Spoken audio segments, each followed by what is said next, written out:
Continuamos os trabalhos e convidamos para a segunda participação sobre o tema Responsabilidade Penal na área da saúde, o professor Carlos Risse Macedo, advogado, graduado em Direito pela Universidade Federal de Goiás, mestre em Ciências Penais pela UFG, professor do curso de Direito da Universidade Salgado de Oliveira, Universo, coordenador do curso de pós-graduação Lato Sensu da Universo em Direito Penal e Processual Penal. Professor Carlos Márcio, grato e com a palavra.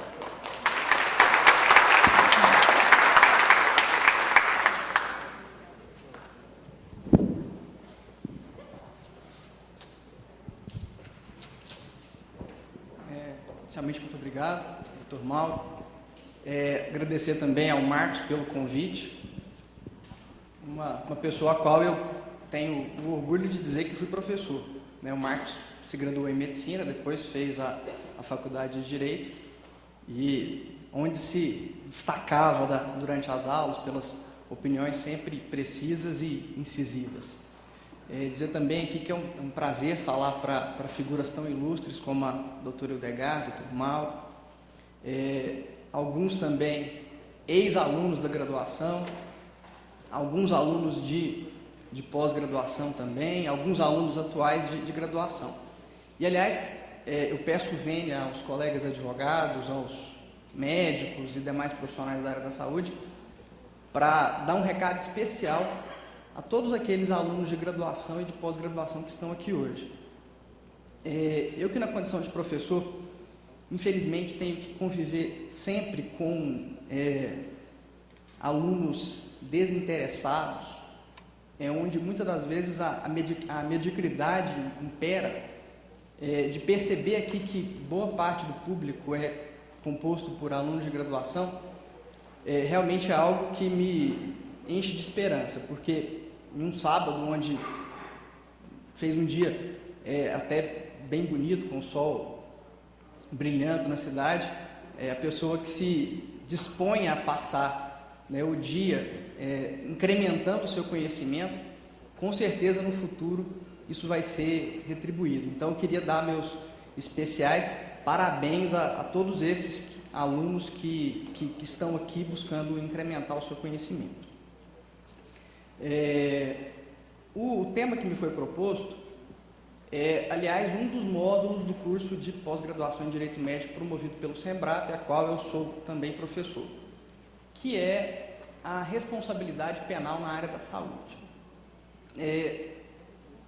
Tudo que se falou aqui no dia de hoje foi mais voltado à questão da responsabilidade civil. O Dr. Hildegard, que é uma das maiores especialistas no país nessa área, o Dr. Miguel, e eu vou falar um pouquinho para os senhores a respeito da responsabilidade penal do profissional da saúde.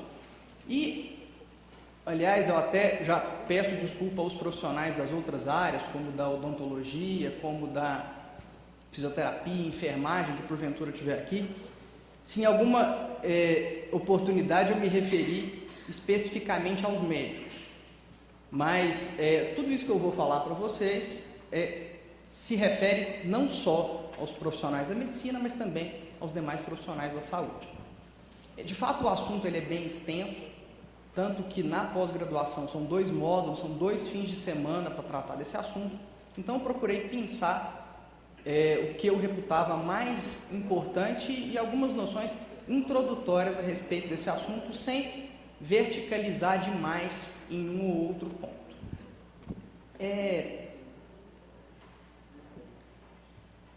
Primeiro, eu queria fazer uma contextualização histórica a respeito da responsabilidade penal do profissional da saúde. Eu trouxe aqui uma frase do jurista, acho que conhecido de todos vocês, o Miguel Reale Júnior, que retrata muito bem um sentimento que a gente tinha até bem pouco tempo atrás, de que a figura do médico era a figura de uma pessoa que não cometia erros. Até se a gente for olhar aí há alguns séculos atrás, a figura do médico muitas das vezes até se confundia com a figura de um mentor religioso. Então, até bem pouco tempo atrás, não se admitia essa possibilidade do médico errar. E eu peço aos senhores a atenção, até para relatar 3 casos que aconteceram na minha família, e para os senhores terem uma dimensão dessa ideia que eu estou tentando transmitir. Primeiro caso, exemplo do meu avô materno, isso na década de 70, já na segunda metade da década de 70, foi levado ao hospital com dores abdominais e foi diagnosticado como sendo uma gastrite, e foi assim medicado. Quando, na verdade, senhores, ele estava infartando. O médico claramente se equivocou no diagnóstico e meu avô, infelizmente, aí com 60 e poucos anos, ainda novo, veio a óbito. Um outro caso, a minha mãe, na sua primeira gestação, em uma situação de eclâmpsia, o médico não diagnosticou, mandou ela embora para casa. O neném, o meu irmão, no 8º mês de gestação, veio a óbito, e em decorrência disso, minha mãe passou uma semana em coma. E um último caso, não para dizer que a minha família é azarada, longe disso, acho que somos todos, felizmente, muito felizes, mas no caso da minha irmã, com 2 aninhos de idade, os meus pais identificaram que em um dos dedos dela, ela tinha uma pequena limitação, o dedo ele não esticava. Levaram a um pediatra, ele identificou, olha, tem que fazer um pequeno procedimentozinho e tal, coisa simples. Ela foi levada à sala de cirurgia, a cirurgia transcorreu dentro da mais absoluta normalidade. Só que o seguinte, senhores, na maca onde foi realizado o procedimento, havia sido derrubado o éter, e ela, deitada em cima do éter, teve uma queimadura muito séria na região das costas. Inclusive, até hoje, ela tem uma mancha na parte das costas, decorrência da cicatriz dessa queimadura que ela teve. Vocês poderiam até pensar, olha, a família de leigos, não tinha conhecimento da técnica jurídica relativa a esse caso, mas meu pai, à época, era magistrado, juiz de direito, e nem se cogitava a possibilidade de se questionar a responsabilidade civil ou mesmo penal do médico. Coisa que, hoje, do século XXI, já se torna atônica. Se o médico não erra, já se cogita a responsabilidade dele, imagina se ele errar. Então, realmente, de alguns anos para cá, eu acredito, mais especialmente nos últimos 15, 20 anos, talvez, é que tenha começado a se desmistificar esta questão de que o médico não comete erro, e começou também a se discutir a responsabilidade não só penal, mas a responsabilidade civil do profissional da saúde. E hoje, aliás, percebe-se muitas das vezes a ocorrência até de abusos na imputação aos profissionais. Infelizmente, hoje, quem milita na área forense sabe que muitas imputações são justas, de fato, há equívocos que são merecedores de reparo, mas muitas das vezes se percebe claramente um abuso do direito de acesso ao Poder Judiciário, até mesmo pela facilidade com a qual se tem o acesso à justiça hoje. Felizmente, se tem uma facilidade de acesso, mas, por outro lado, muitas das vezes não é feito um bom uso dessa facilidade de acesso à justiça. Mas, não obstante essa dimensão de que o médico não comete erros, seja bastante antiga, o Código de Hammurabi, um dos primeiros textos escritos na área do direito, traz uma anotação a respeito da responsabilidade penal do profissional da saúde. Olha que curioso, o artigo 218 do Código de Hammurabi diz, olha, se um médico trata alguém de uma grave ferida com uma lanceta de bronze e o mata, ou lhe abre a incisão com a lanceta de bronze e o olho fica perdido, se lhe deverão cortar as mãos. Né? O Código de Hammurabi, cuja tônica todos os senhores conhecem, né, que é o olho por olho, dente por dente. Então, se o médico cometia um erro, havia sim a responsabilidade dele e poder-se-ia até ser cortada a sua mão. Então, o Código de Hammurabi é a primeira notícia histórica de um texto legal que contemplava a responsabilidade penal do médico. Atualmente, no Código Penal brasileiro, eu consigo encontrar alguns tipos penais em que, em tese, o profissional da saúde poderia incorrer. Eu fiz uma pequena busca, é óbvio que podem existir outras situações, mas talvez seriam essas as principais. A questão do homicídio culposo, está prevista lá no artigo 121, parágrafo 3º do Código Penal, prevê aí uma sanção de 1 a 3 anos, e o parágrafo 4º, ele estabelece uma hipótese de aumento de pena, acaso alguém cometa um homicídio culposo no exercício de profissão, arte ou ofício.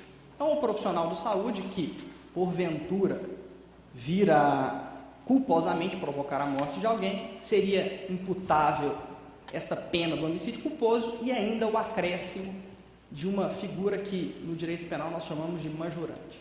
A mesma situação com relação à lesão corporal.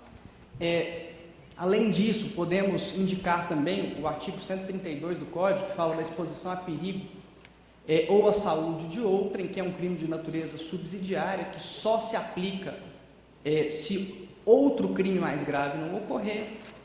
O artigo 154, ainda no rol dos crimes contra a pessoa, aliás, o artigo 136, que eu estava me esquecendo aí, que trata do crime do abandono de incapaz, que também é um crime que só irá se consumar se o crime mais grave não ocorrer. A violação de segredo profissional, considerando aí o sigilo que deve se operar na relação do profissional da saúde e seu paciente. O crime de omissão na notificação de doença e o artigo 302 e 229 que tratam do atestado falso.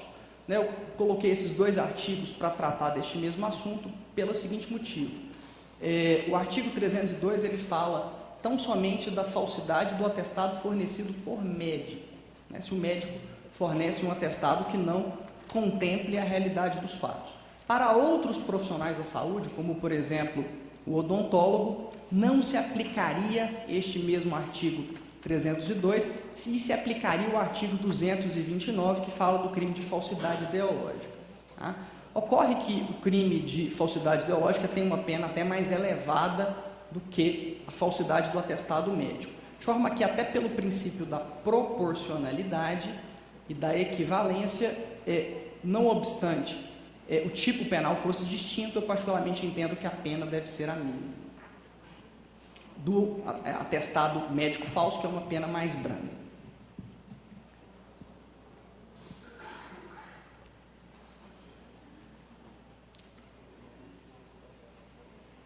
Algumas dificuldades aqui.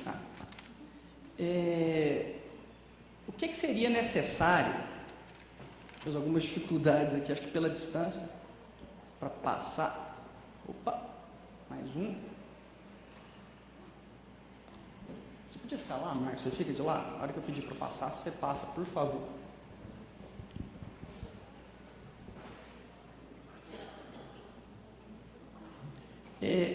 Como que eu poderia caracterizar, e aí agora falando mais tecnicamente, a responsabilidade penal de um médico ou de qualquer profissional da saúde?